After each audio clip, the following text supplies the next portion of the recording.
네, 함께 말씀을 읽도록 하겠습니다. 마태복음 8장 28절부터 34절까지의 말씀을 한 절씩 돌아가면서 읽고요. 마지막 34절을 함께 읽도록 하겠습니다. 제가 먼저 읽겠습니다.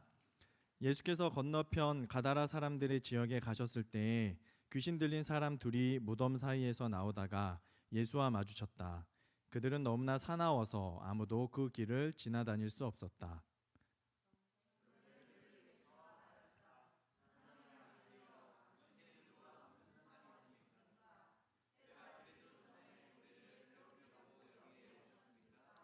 마침 거기에서 멀리 떨어진 곳에 노아 기르는 큰 돼지떼가 있었다.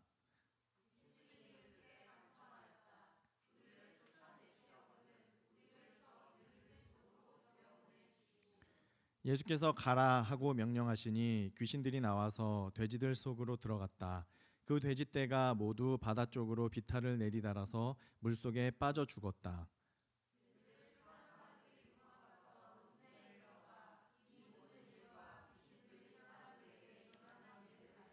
함께 읽겠습니다. 온 읍내 사람들이 예수를 만나러 나왔다. 그들은 예수를 보고 자기네 지역을 떠나달라고 간청하였다. 아멘. 네, 한 주 동안 마태복음 8장 말씀을 읽으면서 하나님 나라라는 그 내용에 대해서 혼자 묵상을 해봤습니다. 예수님께서 이 땅에 오시면서 하나님 나라가 본격적으로 시작되는 그런 놀라운 은혜를 우리가 경험하게 되는데 5장 마태복음 5장부터 7장까지의 내용을 우리가 살펴보면 하나님 나라가 어떤지에 대해서 예수님께서 산상수훈의 말씀을 통해서 설명해 주시는 내용을 우리가 함께 살펴봤죠. 그리고 이제 8장 9장에서는 하나님 나라가 어떻게 이루어져 가는지 행동적인 측면을 예수님께서 이제 보여주시는 걸 주제별로 묶어놨다라고 하는 걸 만나게 됩니다.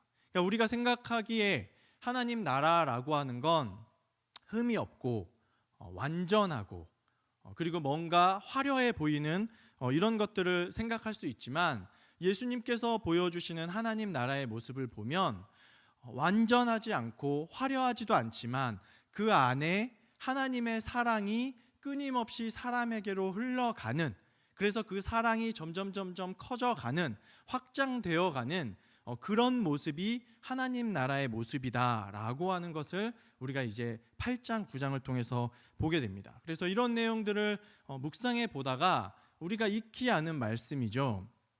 누가복음 4장에 예수님께서 말씀하신 이사야 61장의 말씀, 이 말씀이 문득 떠올랐습니다. 주님의 영이 내게 내리셨다. 주님께서 내게 기름을 부으셔서 가난한 사람에게 기쁜 소식을 전하게 하셨다. 주님께서 나를 보내셔서 포로된 사람들에게 해방을 선포하고 눈먼 사람들에게 눈뜸을 선포하고 억눌린 사람들을 풀어주고 주님의 은혜를 선포하게 하셨다라고 하는 이 말씀이 참 맞다. 예수님께서 오심으로 인해서 메시아이신 그분이 이 땅을 이렇게 자유롭게 해주시는구나, 우리를 해방시켜 주시는구나, 우리를 묶인 우리를 이제 풀어주시는구나 라고 하는 걸 다시 한번 확인했던 것 같습니다. 그걸 보면서 이사야의 말씀 구조를 또 한번 살펴봤는데요.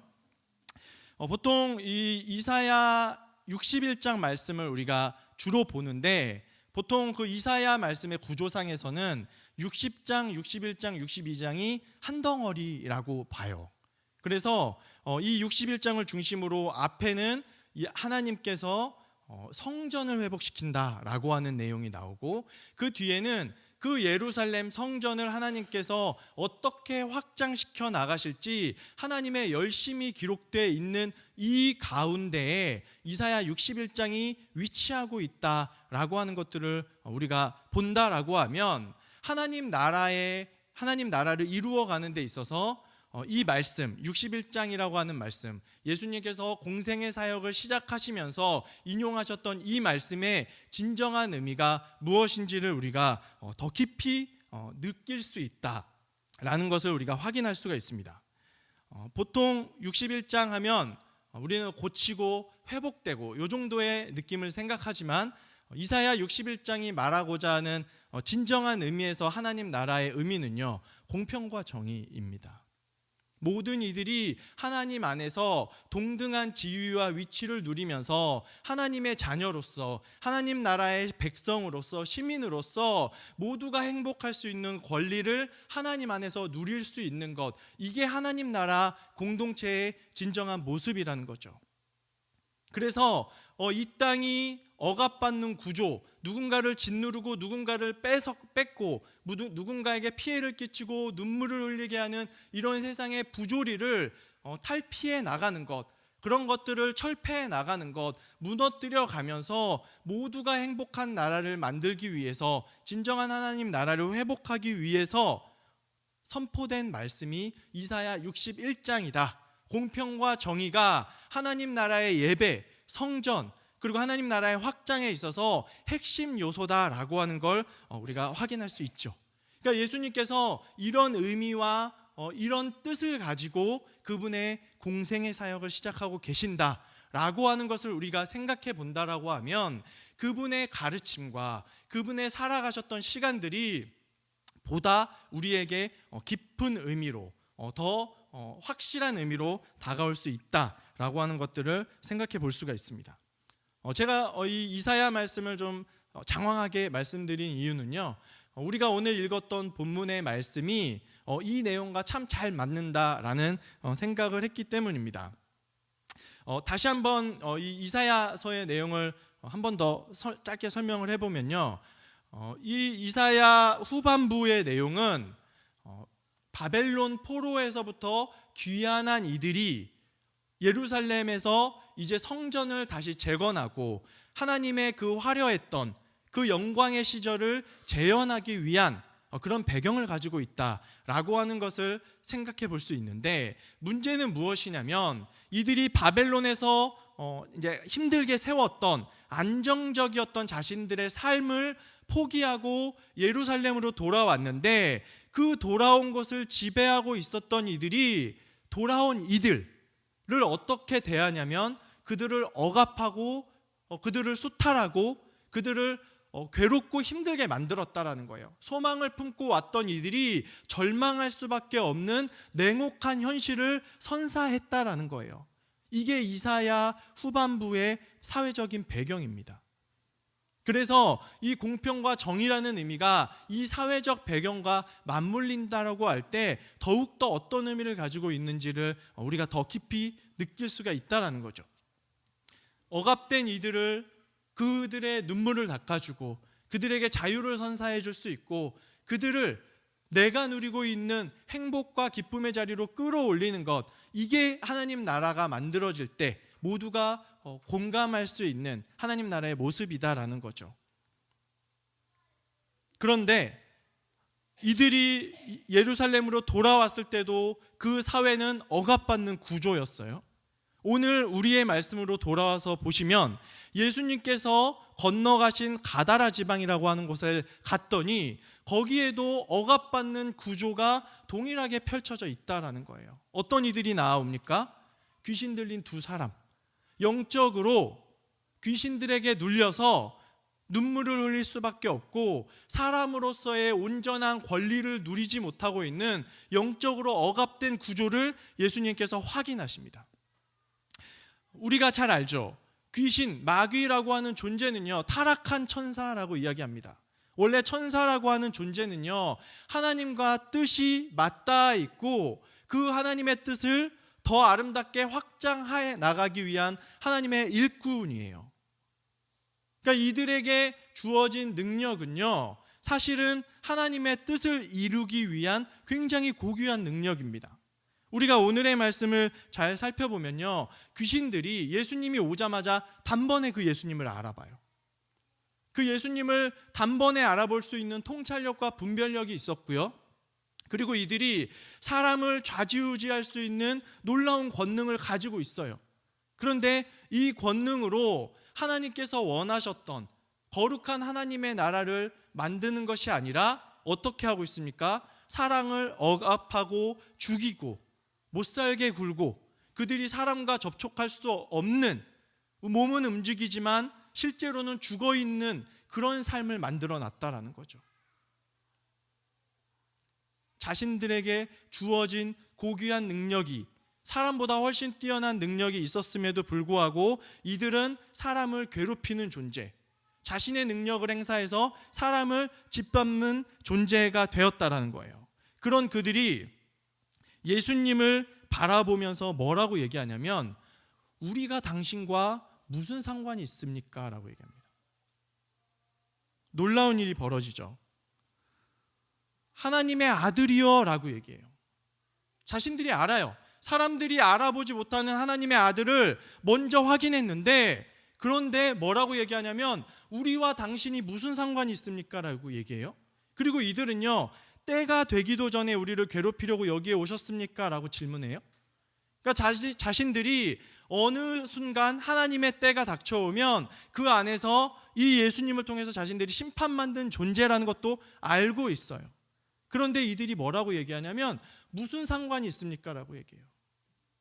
여러분, 우리가 이 마귀, 귀신들의 대화, 예수님을 대하는 태도를 잘 보면요, 이들이 가지고 있는 이 지식이라고 하는 것이 어떤 의미를 갖고 있는지, 오늘을 살아가는 우리의 신앙이 이 지식에 대해서 어떤 생각을 가져야 되는지를 잘 확인하게 됩니다.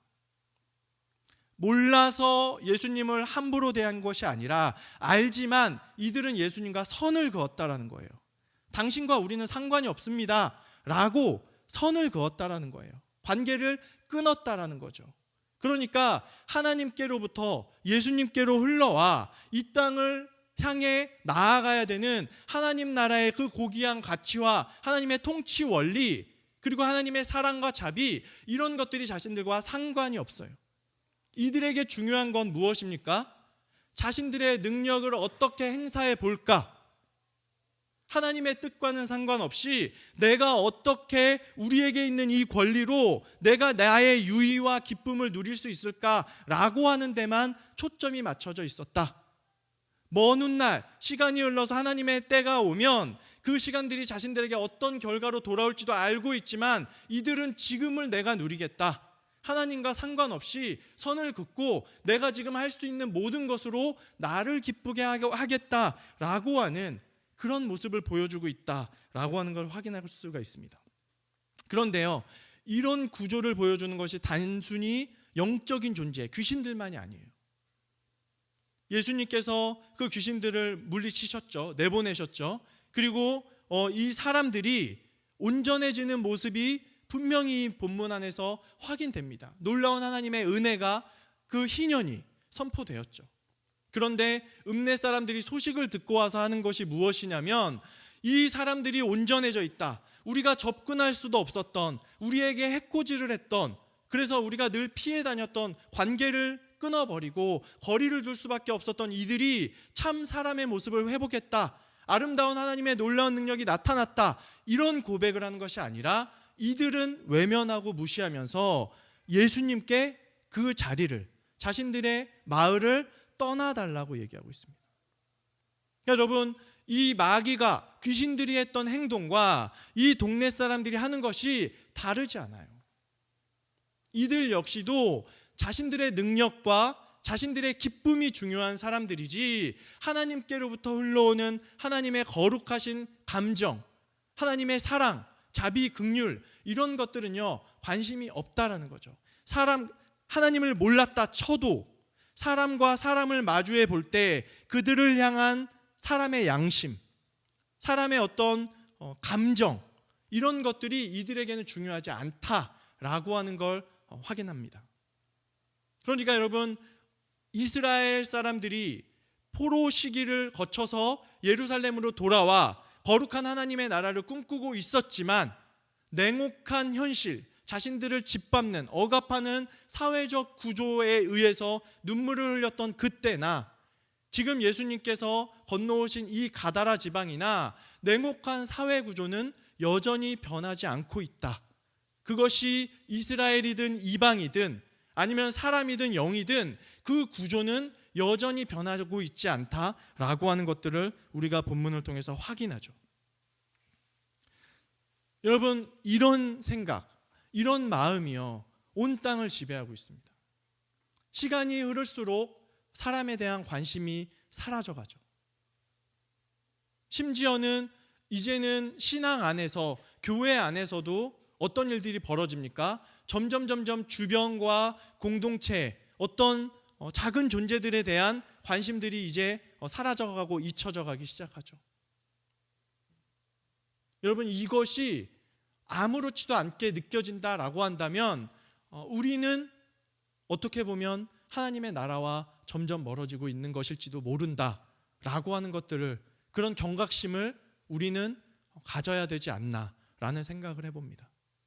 내 안에는 하나님께서 예수 그리스도를 통해서 우리에게 말씀하셨던 천하보다 귀하다라고 하는 그 한 영혼에 대한 그 따뜻한 마음, 그들을 향한 애틋한 마음, 그들을 어떻게든 내가 사랑과 또 좋은 감정을 전하기 위해서, 그들의 눈물을 닦아주고 그들을 위로하기 위해서 내 안에 있는 모든 감정을 짜내는 한 사람을 향한 그 소중한 마음이 내 안에는 꿈틀대고 있는가라고 하는 것을 우리는 오늘 말씀, 우리가 2주에 읽게 될 8장의 말씀을 보면서 예수님께서 어떤 마음을 가지고 계셨을까라고 하는 생각과 함께 나를 비교 대조하면서 한번 확인해 볼 수 있었으면 좋겠습니다.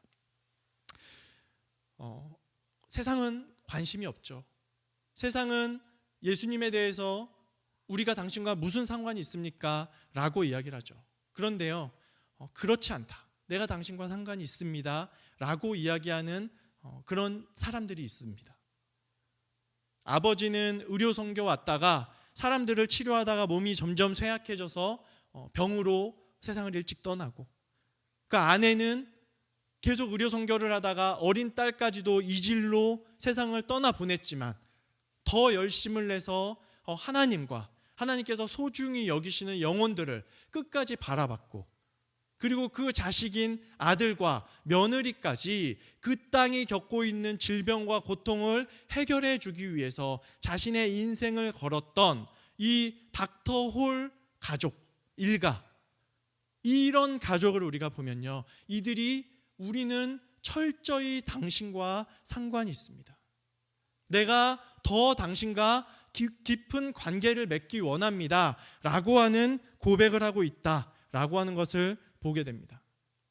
이 책을 보면요, 이들이 예수님을 위해서 무엇을 하려고 하냐면 능력을 키우려고 해요.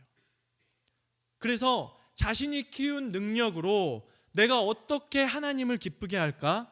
내가 이 능력으로 어떻게 이 땅을 행복하게 할까라고 하는 고민과 노력을 하는 모습을 보게 됩니다. 우리가 앞에 이야기했던 내용들과 이 일가를 비교해 보면요, 한 부류는 능력을 키워서 그 능력을 나를 위한, 소수를 위한, 어떤 특정 집단을 위한 유의와 기쁨을 위해서 사용하는 것을 보게 됩니다. 그들은 예수님을 향해, 하나님을 향해 우리가 무슨 상관이 있습니까? 라고 얘기하죠. 그런데 이 일가는요, 내가 키우는 능력이 하나님께 초점이 맞춘 능력이 되고 있고, 그 능력으로 하나님의 기쁨과 이 땅의 기쁨을 위해서 사용하는, 그래서 자신들의 마음속에 있는 모든 것을 끄집어내서 우리가 당신과 상관이 있습니다 라고 하는 고백을 하는 것들을 보게 됩니다. 다시 오늘의 말씀으로 돌아오면요, 병행 말씀이죠. 병행 본문 말씀인데 마가복음 5장에서는 이 말씀의 뒷이야기를 이렇게 이야기해 줍니다. 예수님께서 귀신을 쫓아내 주셨던 그 사람이 내가 당신을 따르겠습니다라고 할 때 뭐라고 말씀하시냐면, 나를 따르지 말고 내가 너희에게 해줬던 일을 가족에게 전해라, 이렇게 얘기해요. 그런데 이 사람들이 단순히 가족에게만 이 이야기를 전하는 게 아니라 데가볼리 지역에 가서 자신들에게 오셨던, 자신들을 만나 주셨던 예수님에 대해서 전하기 때문에 그 예수님의 소식이 사방으로 퍼져나가는 놀라운 광경을 이 마가복음 저자가 기록해 줍니다.